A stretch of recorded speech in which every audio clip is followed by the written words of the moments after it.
I always put God first. Wife, family, and anything else after that. But serving God should be your first love, and nothing else should come before that. If you've ever been in a romantic situation or a romantic relationship, and you've been truly in love, you could not wait every day. You want to see. I can embarrass Nick. I mean, he was never here when he was dating this other girl, and he had to see her every day. He was in love. He had a passion. He had a fire for her, and so that was his love. And you had to see that person that you love nearly every hour of the day. Well, waking up with God should be your first thing that you desire to see every day. Or that's the person that you should desire more than anything to be closer to, is to be in a relationship with God. A relationship with the living God shouldn't just fade away or wear out like an old pair of shoes. It's meant to be new every morning. I tell you, in that vein, to worship God, you don't have to be a singer. We blur those lines so many times when we talk about worshiping God, is that we think that if you're not a worship leader, or you're on a worship team but you're not singing, you're in the congregation and you're singing but you don't sing that well, we think that, this person ain't a worshiper or that person ain't a worshiper. It has nothing to do with what's coming out of your mouth. It has everything to do with what's in your heart and what God sees before you and what you put out for Him. God designed us to worship Him with our whole lives.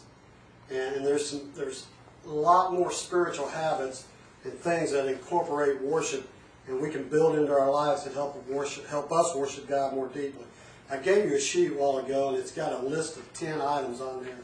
And real briefly, I don't want to go over every one of them, but let me hit upon just a few of them and kind of give you 10 habits that will build worship into your life on a daily basis. We already talked about worship through prayer. Develop a consistent prayer life in your life. If you don't have it, you need it. And as I said, there are times in your life when maybe this aspect of worship is missing, but one other piece of it will pick up in your life. There's times you need to seek God, and you need to seek Him every day, but there's times when you need Him more. And build that foundation of prayer. Get into a regular habit of reading the Word. Obey God. Rick Warren mentions in The Purpose-Driven Life that we worship God when we obey Him. We all need to build the habit of obedience into our lives. Tithe. If you want to know what in your life you worship, look at your checkbook register. Well, you guys probably don't even know what a register is. I mean, we don't even use them hardly anymore. But you just get online and you look at the computer and say, okay, how much money don't I have in the checking account? If you want to know what's in your life that you worship, personally, look at your checkbook register. Man, that's a telling statement. Am I paying tithes? Am I giving to God what's His, the first fruits? Build deep relationships with other Christians, and I think that's what you guys are doing in this group. Share your faith. Serve others. So many different aspects. Build into your life the attitude of thankfulness. Wow, man, you could go so many ways into that, of being thankful for everything that you've got into your life. Before turning over to God areas of your life that you begin turning over to God, areas of your life that you've never committed to Him. What are you holding back? What's in your life right now that you just haven't been able to totally yield to Him in order to be a life of surrender? Because that's what worship is. Worship is surrender. You're surrendering your life. You're surrendering your heart. God won't settle for 90%. I love that. He wants all of it. He don't want 90% and 10% of your tithes. He wants 100% of everything that you are. Live a life of purpose. God has a reason for your existence. And it goes on and it lists more. Fellowship without the spirit of worship is just hanging out.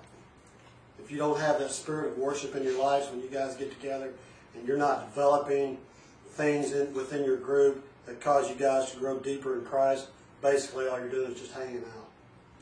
nothing wrong with hanging out, but to get where you guys want to go deeper in the Word. Evangelism without worship is a misplaced sales pitch. Ministry without worship is basically spinning your wheels. Worship is a solid foundation. It's a source of encouragement, and it's a lifestyle. It isn't simply one area in your life, it is your life. So when you're meeting with this group, make a point that you're going to surrender everything that you have to God.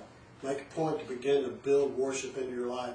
Develop worship as a part of your lifestyle before God, and then spend the rest of your life learning how to worship Him more fully. And that's really all I have right now.